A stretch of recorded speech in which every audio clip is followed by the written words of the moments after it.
Abramos ahora nuestros documentos, por favor, en Mateo 12, versículos 22 al 28. ¿Sí? Mateo 12, versos 22 al 28.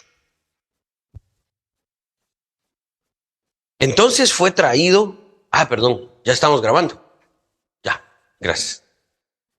Entonces fue traído a él un endemoniado, ciego y mudo, y le sanó de tal manera que el ciego y mudo veía y hablaba. Y toda la gente estaba atónita y decía: ¿será este aquel hijo de David? Mas los fariseos al oírlo decían: este no echa fuera los demonios, sino por Belcebú, príncipe de los demonios. Sabiendo Jesús los pensamientos de ellos, les dijo: todo reino dividido contra sí mismo es asolado, y toda ciudad o casa dividida contra sí misma no permanecerá. Y si Satanás echa fuera a Satanás, contra sí mismo está dividido. ¿Cómo pues permanecerá su reino? Y si yo echo fuera los demonios por Belcebú, ¿por quién lo echan vuestros hijos? Por tanto, ellos serán vuestros jueces. Pero si yo por el Espíritu de Dios echo fuera los demonios, ciertamente ha llegado a vosotros el reino de Dios. Oremos. Padre Celestial, en esta mañana nuevo, hemos abierto la Escritura, la hemos leído y en este momento la estamos reflexionando. Es una semilla que se está sembrando en nuestra mente y en nuestro corazón. Danos la gracia. Extiende una vez más y un poco más tu misericordia para que este texto sagrado, Señor, pueda dar fruto, para que lo podamos abrazar, lo podamos entender, para que no lo desechemos, sino al contrario veamos lo magnífico, lo puro, bello y maravilloso que es el texto sagrado de la Biblia. Ayúdanos a amar tu palabra y a honrarla, a creerla y a ponerla en práctica. Amén y amén. Como ustedes sabrán, la Biblia es una historia de salvación, es una historia de redención. Muchos teólogos la definen y la estudian de diferentes maneras, pero hay tres elementos que básicamente tres elementos que no se pueden negar, que de alguna manera, aunque sea uno de estos tres elementos de la salvación, está allí. Y pareciera muy simple, y lamentablemente el cristianismo moderno lo ha complicado, pero realmente es así de simple: la caída, la redención y la glorificación. Esos son los tres elementos que de una manera muy simple le dan sentido a toda la Biblia. Ustedes van a encontrar esos tres elementos no solo en una historia que une todos los libros de la Biblia.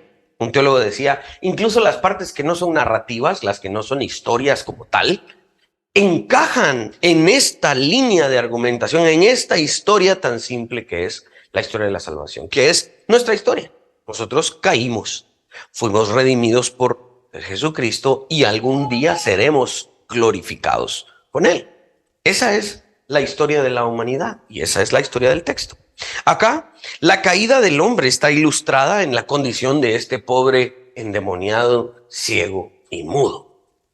¿Qué podía hacer este hombre por sí mismo? Nada. Es exactamente nuestra condición. Este hombre no podía untarse un poco de aceite, tomarse un té de cierto monte o algo. No se podía. No se iba a curar de su condición, no se iba a sacar de la condición. Y las personas que estaban alrededor de él no lo iban a sacar de esa condición. Él estaba condenado a esa condición.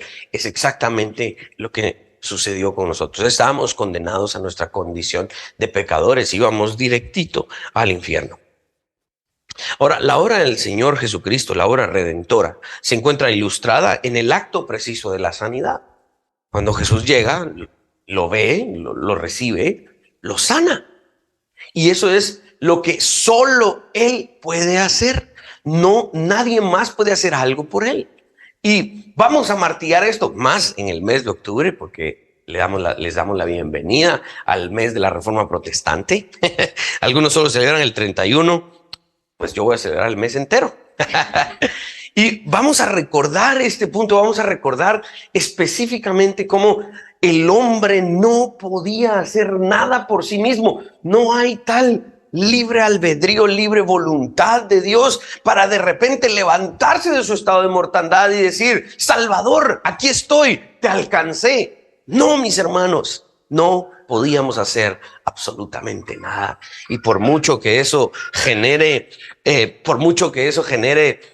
pasiones y discusiones en medio de la comunidad teológica y entre los pastores, pues lo vamos a defender porque eso es lo que enseña el texto. No podíamos alcanzar nosotros nuestra salvación, así como este ciego no podía alcanzar la vista por sí solo, no podía hablar por sí solo, no podía liberarse de la opresión demoníaca que le oprimía. Nuestro Señor Jesucristo, después de haber sanado y haber redimido a este hombre, declara aquello que le glorifica. Y vemos aquí la glorificación de Jesucristo por medio del anuncio de su reino. ¿Ven lo que sucedió acá? El reino ha venido. Y entonces Jesucristo aquí se glorifica. Y vemos la gloria de nuestro Señor Jesucristo en el establecimiento de su reino. Y eso es exactamente lo que sucede en nuestra vida. Glorificamos a Dios porque Él se glorifica en las cosas que hacemos, en la familia que tenemos, en la vida que ahora tenemos. Díganme si no, el programa salvífico, el programa de la salvación de nuevo, gobierna la interpretación de este pasaje. Sobre esa estructura, sobre esa calle pavimentada de la salvación, entonces empezamos a caminar a través de estos pasajes y los vamos aprendiendo y vamos viendo cuáles eran sus significados originales y posteriormente nuestra aplicación. Claramente en en Marcos 3 y en Lucas 11, este mismo pasaje se vuelve a repetir.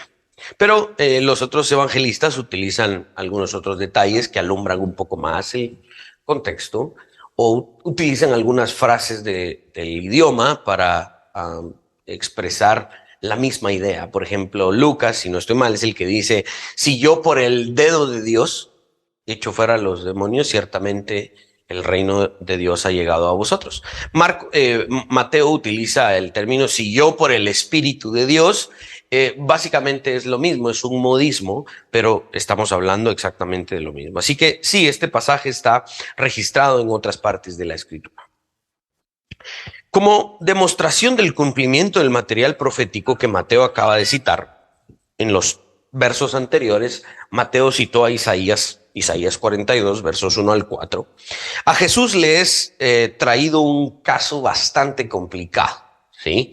Estamos hablando de un endemoniado que al mismo tiempo era ciego y que era mudo. O sea, como tres cosas muy difíciles de remediar. Este pobre hombre era como esa caña cascada y ese pábilo humeante que estaba a punto de apagarse.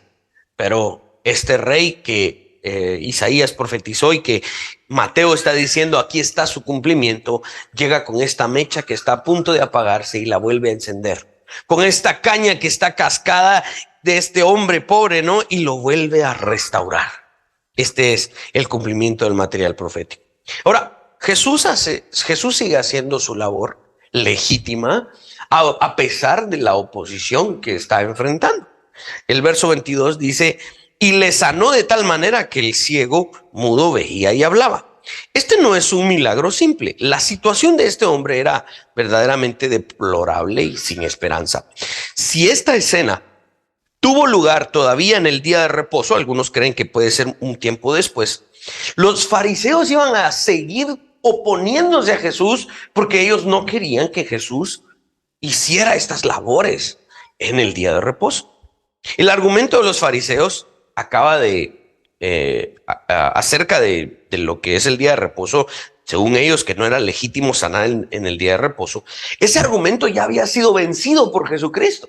Como lo vimos en los pasajes anteriores, Jesús enseñó que finalmente Él era el Señor del día de reposo, y la misma Escritura nos daba, adelante, la misma Escritura nos estaba dando el punto para entender que en el día de reposo este trabajo no estaba prohibido. Gracias. Gracias, Ujieres, por ponerse de pie para que se siente la familia. Adelante, buenos días. La gente admirada del milagro de Jesús que acaba de hacer, empiezan a hacer algo bien interesante. ¿Qué empieza a decir la gente? La gente empieza a hablar, ¿verdad? Ese era el WhatsApp de antes, ¿verdad? Empieza la gente a hablar, pero en este momento la gente empieza a hablar algo muy bueno, porque empiezan a asociar, y ahí está en el punto número 2 de sus notas, empiezan a asociar a este Jesús con David. Y empiezan a preguntarse, esto que hizo, qué tremendo, ¿ah?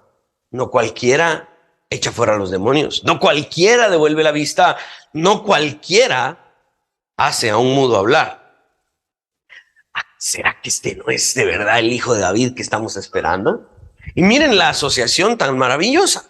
El verso 23 dice, y toda la gente estaba atónita y decía, ¿será este aquel hijo de David? ¿Por qué la gente asoció a Jesús con David en esta situación en específico?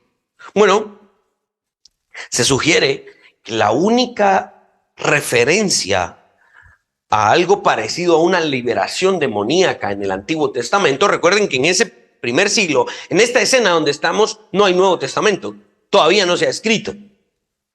Ahí solo hay un Antiguo Testamento, esa es la Biblia de ese momento. La única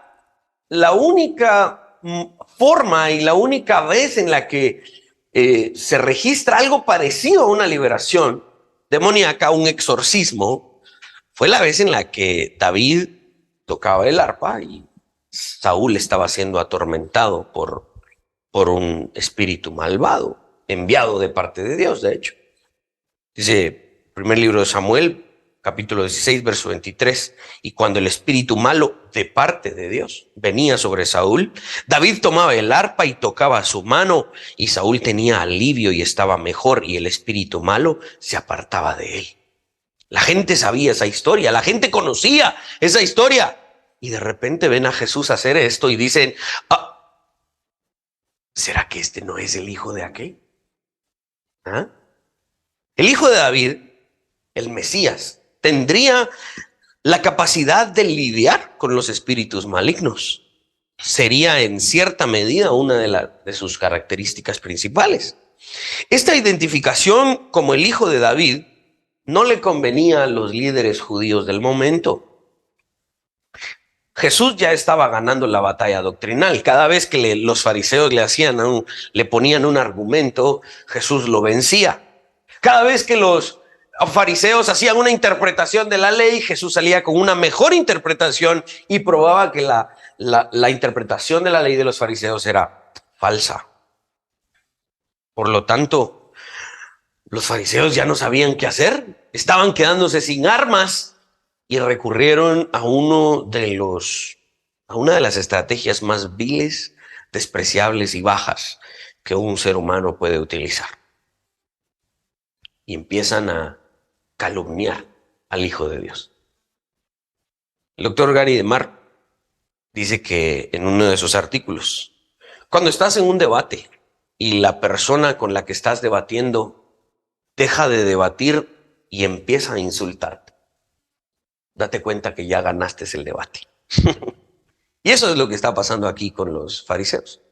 Empiezan a atacar a Jesús porque ya no tienen argumentos en contra de él.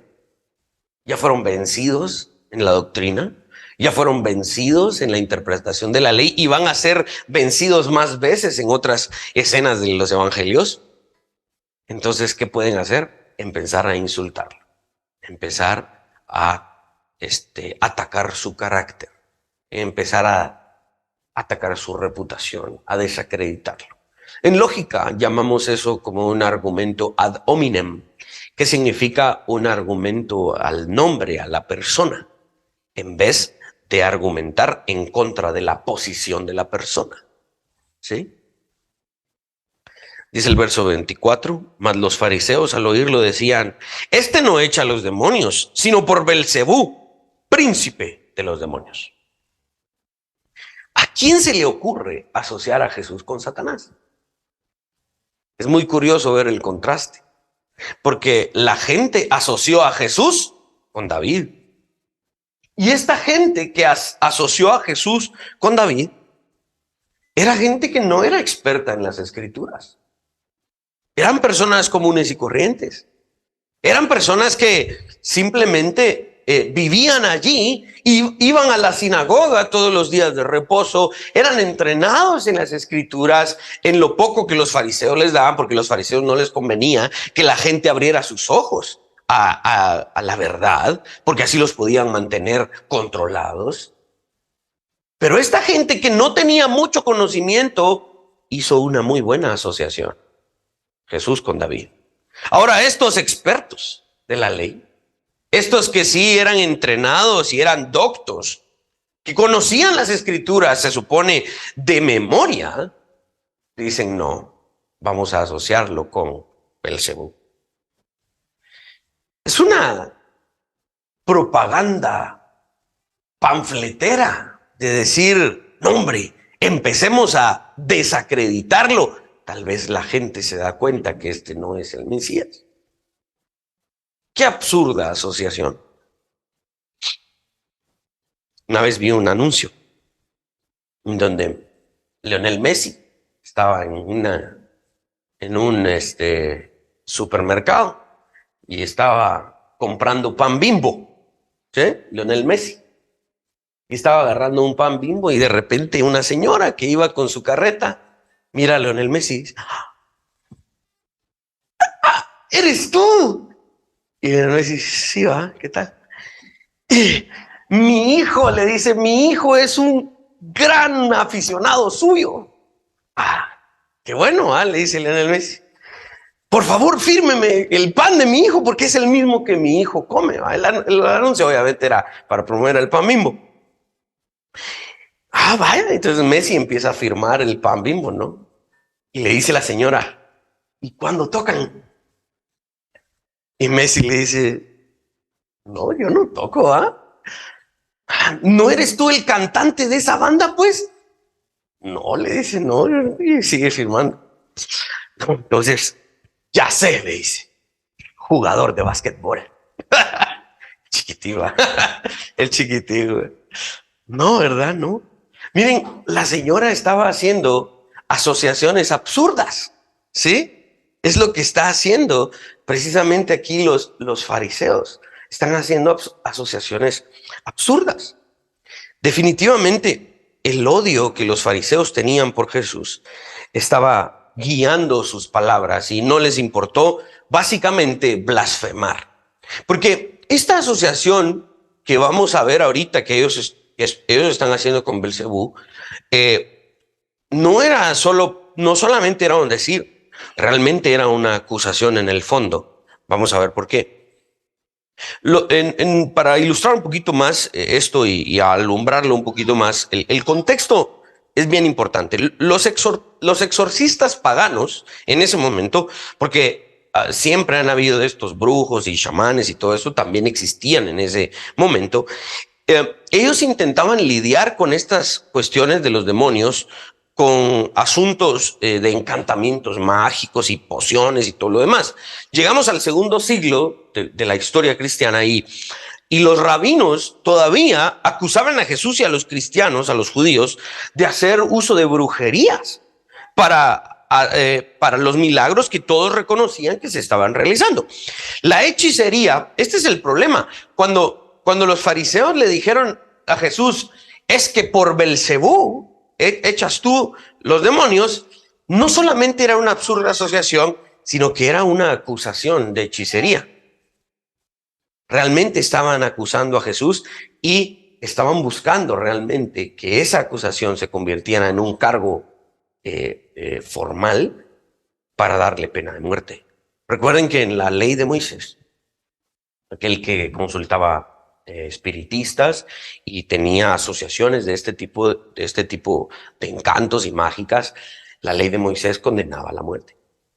Entonces, cuando los fariseos están haciendo esta acusación, no es solamente que quieren desacreditar a Jesús, sino que realmente le están buscando opción para asesinarle.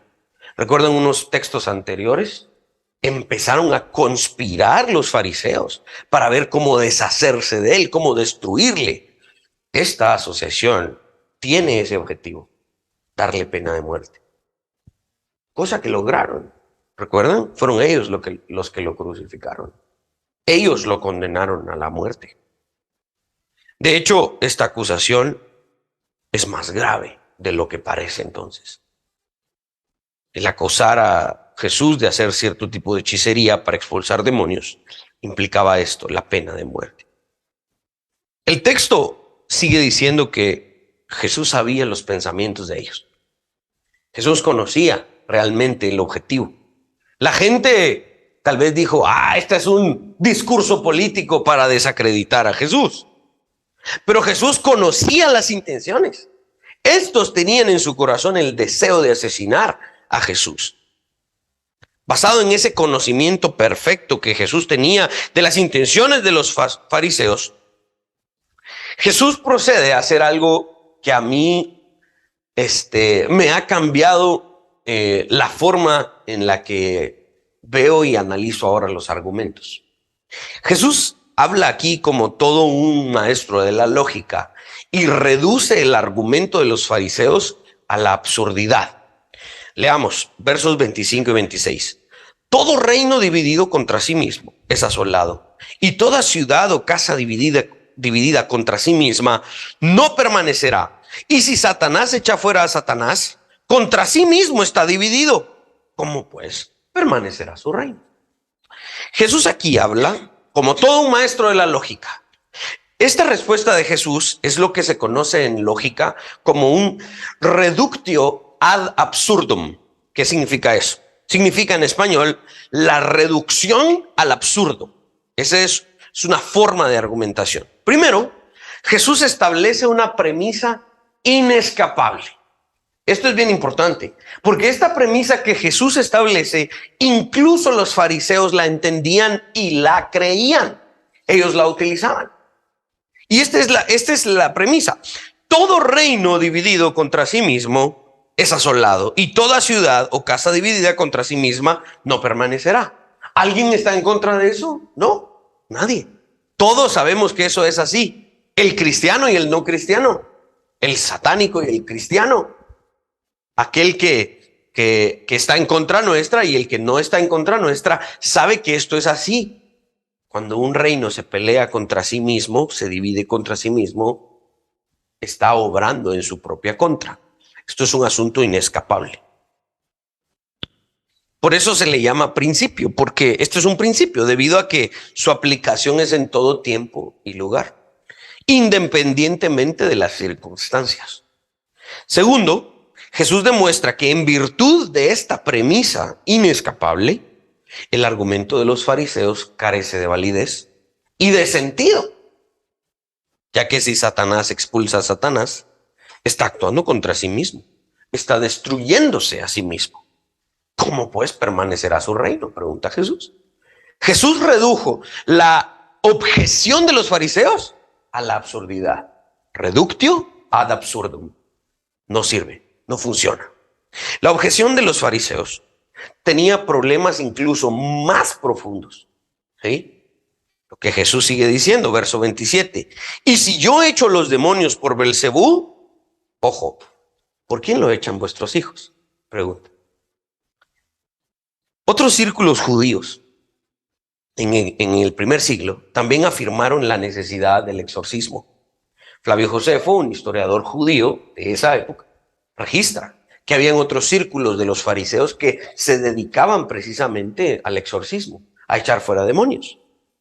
Algunos de los asociados de los fariseos, o aquí la palabra hijos viene del griego huíos, ¿sí? Y ese griego puede significar también pupilos o discípulos, ¿sí? Y algunos de estos discípulos de los fariseos practicaban, de hecho, por métodos que parecían más mágicos que los de Jesús, practicaban el echar fuera demonios.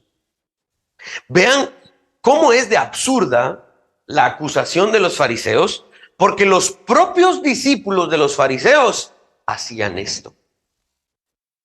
Matthew Henry escribe: Había entre los judíos algunos que mediante la invocación del Altísimo, del Dios de Abraham, de Isaac y de Jacob, arrojaban demonios en ciertas ocasiones. Josefo menciona a algunos que lo hacían en su tiempo. Leemos de uno que estaba expulsando demonios en nombre de Jesús, aunque no le acompañaba, según Marcos 9:38. Los fariseos no condenaban esta práctica, sino que la atribuían a la obra del Espíritu de Dios o del dedo de Dios. La palabra que les dije aquí, hijos, huios, la cual también significa pupilos.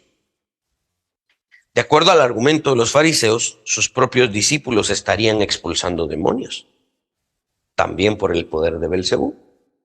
Esto es lo que Jesús está diciendo.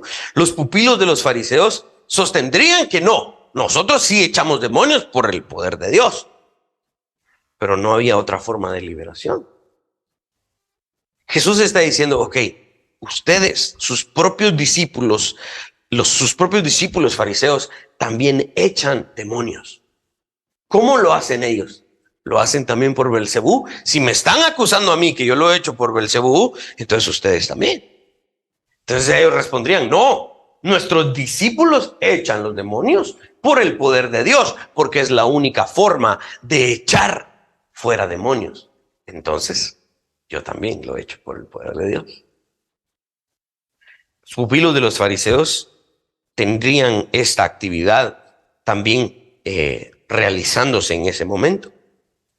Jesús termina de destruir la objeción de los fariseos en el verso 27, en la última parte, dice, por tanto, ellos, ¿quiénes ellos? Los discípulos de los fariseos, vuestros pupilos serán vuestros jueces. La palabra jueces viene del griego krites, que significa que una persona cuya conducta se convierte en el estándar para juzgar a otra y condenarla por su maldad. Eso quiere decir que vean lo poderoso del argumento de Jesús. La única forma de echar a los demonios es por medio del Espíritu de Dios. Sus propios discípulos vienen a ustedes a condenarlos por lo que están diciendo. Los mismos pupilos de los fariseos no solo podrían probar que el argumento de los fariseos era falso, sino que también podrían acusar a los fariseos y decirles, ustedes también merecen pena de muerte. Calvino comenta sobre esto y dice, no necesitamos ir muy lejos para buscar su condenación. Hablándole a los fariseos, Calvino dice, atribuís a Belcebú los milagros que he hecho y alabáis las mismas cosas que vuestros propios hijos hacen. Tienen en casa lo suficiente para condenarse a sí mismos.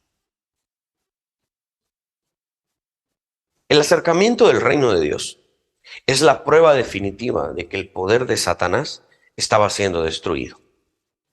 Por lo tanto, Jesús culmina con una frase maravillosa, llena de significado y de poder. Dice el verso 28, pero si yo por el Espíritu de Dios echo fuera los demonios, ciertamente ha llegado a vosotros el reino de Dios. Generalmente se creía que el Espíritu se había apagado o silenciado de alguna manera después de la muerte de los profetas del Antiguo Testamento. Esta es una especie de lo que se conoce como cesacionismo, ¿verdad? La posición del cesacionismo dice que después de los enviados de Dios, después de que ellos fallecieron, ya no hay más manifestaciones y todo lo demás, ¿no? Los fariseos tenían una posición bastante estricta al respecto.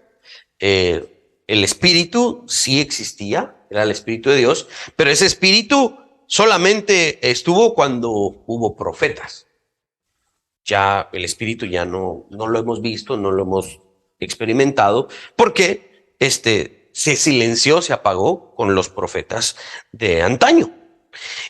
Pero este espíritu de Dios volvería a manifestarse, adivinen cuándo, cuando el Mesías viniera. Y este es el problema que los fariseos estaban teniendo, porque estamos viendo el poder del Espíritu de Dios en Jesucristo. Mateo desea que los lectores de su evangelio escuchen este texto como la afirmación de que Jesús es el Mesías. Una de las deducciones de varias de las profecías del Antiguo Testamento y también de las enseñanzas de algunos rabinos, incluso esto también se encontraba en la literatura apócrifa, es que la venida del Mesías, cuando el Mesías viniese, iban a existir este tipo de liberaciones y manifestaciones. Estas eran pruebas, estas eran señales del tiempo del fin. ¿Cómo así del tiempo del fin? Del fin de la era judía, del fin de la era del antiguo pacto. El judaísmo estaba llegando a su punto final. El Mesías iba a venir cerca del final del judaísmo, cerca de los últimos tiempos de su cosmovisión. Y estas señales y estos milagros anunciarían también el tiempo del fin. Esto finalmente, obviamente, tiene su cumplimiento total en el 70 después de Cristo, cuando la ciudad de Jerusalén y el templo son destruidos, y marca totalmente el fin del antiguo pacto. Pero el problema de los fariseos era latente, porque estas señales estaban demostrando que este Jesús sí era el Mesías. Este espíritu ya no estaba silenciado. Este espíritu ya no estaba solo con los profetas de antaño. Este que estamos viendo acá trae ese espíritu. Todo indicaba a que este era el Mesías. ¿Jesús estaba expulsando los demonios por el Espíritu de Dios? Claro, claro que sí.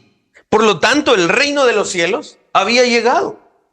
Un escritor de un gran diccionario del griego al español, él se llamaba Joseph Henry Thayer, escribe: el reino de Dios había venido sobre ustedes antes de lo que esperaban. Esto eran malas noticias para los líderes judíos, porque el tiempo del juicio para ellos se estaba acercando. Si el Mesías estaba viniendo, si el Mesías había llegado, los judíos iban a recibir su merecido. Pero al mismo tiempo, lo paradójico de esto es que estos son buenas noticias para los elegidos de Dios, para aquellos que sí creyeron. ¿Por qué? Porque así como estaban viendo el ocaso del antiguo pacto, estaban viendo cómo el judaísmo estaba muriendo, al mismo tiempo estaban viendo cómo el nuevo pacto, la era cristiana, estaba naciendo. Una discusión de una mesa que habían como 4 o 5 teólogos donde estaban exponiendo las diferentes posturas escatológicas. Uno de ellos, que estaba exponiendo la postura posmilenial, dice: los discípulos de Jesús y el apóstol Pablo y todos los que leemos en el Nuevo Testamento estaban viviendo en una época muy particular. Y él pone una imagen, una ilustración bien interesante. Dice: ustedes han visto esas carreras de relevos en las Olimpiadas, y cuando uno de los corredores le está dando la estafeta al otro para que la tome y siga corriendo el siguiente tramo del que le toca correr, ¿no? Los discípulos de Jesús estaban viviendo precisamente en ese momento en donde la estafeta estaba siendo pasada para el siguiente tramo. Y estamos viendo, cabal, cómo está terminando la carrera del judaísmo y está amaneciendo la carrera del nuevo pacto. Esto es lo que estamos viendo acá. Así que son malas noticias para aquellos que no querían que el judaísmo muriera, pero estaba muriendo. Pero buenas noticias para los discípulos y aquellos que creían en Jesús, porque el nuevo pacto estaba amaneciendo. Amén. ¿Cómo aplicamos esto? ¿Sí? ¿Cómo aplicamos esto? Número 1, el carácter del cristiano. ¿Por qué? Porque el carácter del cristiano es una de las cosas que va a ser atacado. Va a llegar un momento en donde, en el ámbito en el que tú te desenvuelvas, en el ámbito en el que tú estés trabajando, estudiando, haciendo algo, involucrado, va a llegar un momento en el que tu carácter va a ser retado. Y no solo retado, también insultado, despreciado. Si al Maestro Jesús se lo hicieron, a ti también te lo van a hacer. A nosotros también nos lo van a hacer. Vemos que a los discípulos de Jesús también se los hicieron. Dice J.C. Riley, cuando los argumentos del cristiano no pueden ser contestados y las obras del cristiano no pueden ser negadas, el último recurso de los malvados es tratar de manchar el carácter del cristiano. Estoy seguro que, si no algunos, todos los que estamos aquí hemos experimentado que en vez de que sean cordiales con nosotros, son insultativos o nos desprecian o buscan la manera de callarnos por medio de la violencia. ¿Por qué? Porque ya no pueden en contra de nuestros argumentos y no pueden en contra de nuestro ejemplo. Sí. Y eso te va a suceder, así como le sucedió a Jesucristo. El lenguaje acusatorio que los fariseos utilizaron en contra del Señor, echa a los demonios por medio de Belcebú. Eso era una calumnia. Eso era un ataque frontal, un desprecio. Ese lenguaje acusatorio fue utilizado, por ejemplo, en la historia de la iglesia en contra de Atanasio, a quien se bautiza como el padre de la ortodoxia. ¿Sí? Antes de fundar esta congregación estuvimos estudiando el credo de Atanasio. ¿Sí? Él era un hombre originario de Cartago, en el norte de África, en Egipto. Era probablemente negrito y era bien chaparrito.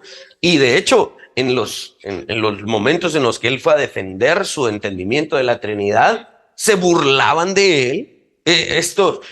Esto es lo que hacen los contrarios cuando no pueden en contra de los argumentos y del ejemplo de los cristianos. La Iglesia Católica utilizó este lenguaje acusatorio duro en contra de Martín Lutero, por ejemplo. Sí. Esta será una de las luchas a las que los verdaderos discípulos de Cristo han de enfrentarse. No estamos, mis hermanos, librados de las acusaciones que pretenden manchar nuestro carácter, pero cada cristiano sí se encuentra preparado para luchar en contra de estos ataques. Y hay que aprender a luchar en contra de estos ataques. Porque cuando el cristiano es acusado de esta manera, insultado, es calumniado, hay hermanitos que todavía les cuesta un poco manejar esta situación y responden con ese mismo tipo de palabras o peores, ¿verdad? Pero esta es la diferencia entre los cristianos y los que no lo son, porque aun cuando hacían este tipo de cosas, vean cómo Jesús respondió con mucha lógica, con mucho sentido, y el simple hecho de responder bien acusó a los fariseos y los dejó callados. Pero Jesús nunca fue insultativo en el sentido de la forma en la que fue él insultado. ¿Él también devolvió esto con el mismo odio? No, nunca vamos a ver esto. Sí vamos a ver escenas en las que Jesús respondió con mucho carácter y mucha fuerza. Sí, vamos a ver este lenguaje de Jesús muy duro, pero el lenguaje de Jesús en contra de los fariseos nunca fue causado por el odio. El lenguaje de Jesús siempre fue originado por la justicia. Su lenguaje siempre fue imprecatorio, no necesariamente fue sucio y tramposo como el de ellos. Mis hermanos, si al maestro le sucedió, también le sucederá a sus discípulos. Falsas acusaciones no nos van a obstruir de llegar al cielo. Finalmente vamos a estar con nuestro Señor, porque nuestro carácter va a ser limpiado, nuestro nombre va a ser limpiado en el día final, cuando Jesús venga y aplique justicia para todos aquellos actos que se hicieron en contra de sus hijos. La otra aplicación que quiero extraer y que quiero que de verdad nos llevemos es el tema de la división. La división es implacable. La división es algo de verdad bien destructivo cuando es contra sí mismo. ¿Sí? La división es un principio que se puede utilizar, de hecho, de manera positiva. No sé si se recuerdan aquella vez en donde el ejército de David fue atacado por dos frentes al mismo tiempo. Y los generales de David dividieron el ejército de Israel y mandaron a unos a pelear contra un ejército y la otra mitad del ejército contra el otro ejército. Hubo una división, pero no una división contra sí mismo.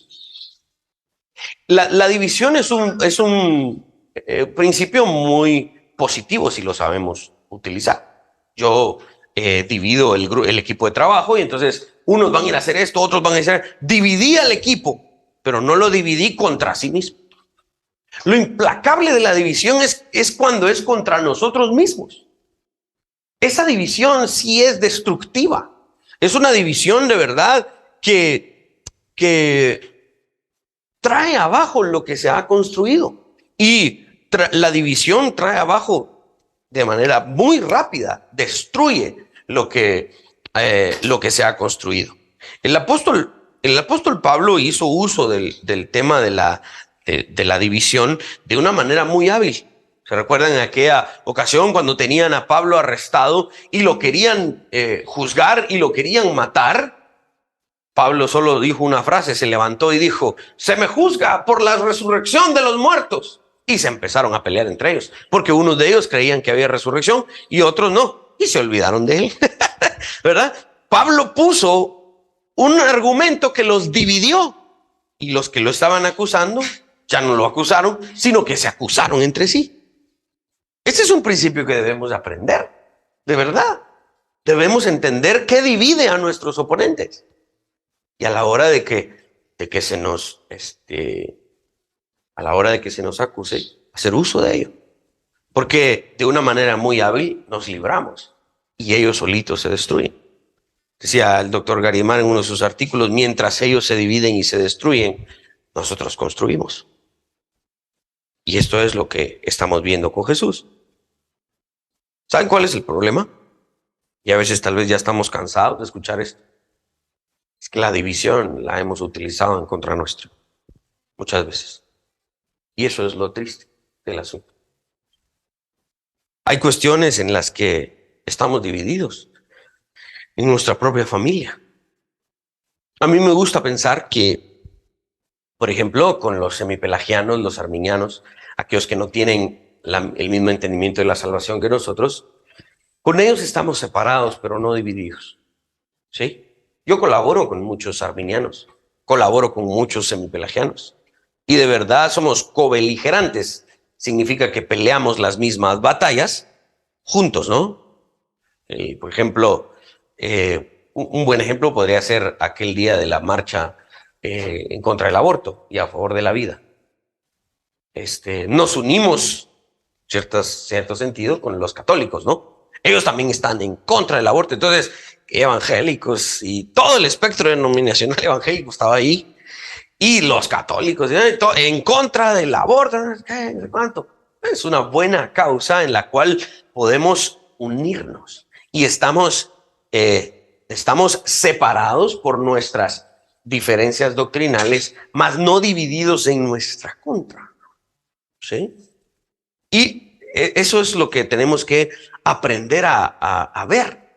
Pero generalmente la división la hemos pensado como en nuestros términos. Estamos divididos y contra nosotros mismos. No, la división puede llegar a darse y no necesariamente en contra de nosotros mismos. Ustedes están conscientes, ¿no?, de que en algún momento, pues, participábamos eclesiásticamente con otros ministros que tenían ciertas doctrinas y nosotros simplemente rechazamos esas doctrinas. Se fundó una nueva iglesia, nos separamos, pero no vivimos divididos, atacándonos constantemente. Lo triste es cuando realmente sí vivimos divididos en contra nuestra. Y ninguno de los que estamos aquí puede alegar ignorancia. Todos y cada una de nuestras familias ha experimentado lamentablemente en algún momento división contra sí misma. ¿Existen divisiones en nuestras familias? ¿Hay cuestiones en las que estamos peleando contra los propios miembros de nuestra familia? Tal división, mis hermanos, aprendámosla a reconocer, solo va a traer destrucción. Uno de los grandes problemas en las familias es que El conflicto es inevitable. El conflicto es inevitable. Vamos a tener conflicto en nuestras familias. Y lamentablemente el conflicto es muy sencillo de generar. Mi amor, ¿dónde están las llaves? ¿A dónde vas, pues? ¿Acaso no puedo salir? Estoy atado a esta casa. O sea, las estoy buscando nada más. El conflicto es bien sencillo de generar. Se ríen porque es cierto. Se ríe porque nos ha pasado. El conflicto es muy sencillo de generar, pero ese conflicto que fácil nace, fácil debe morir. Lamentablemente, en muchas familias cristianas el conflicto nace y degenera en una división contra sí mismos. No puede pasar eso.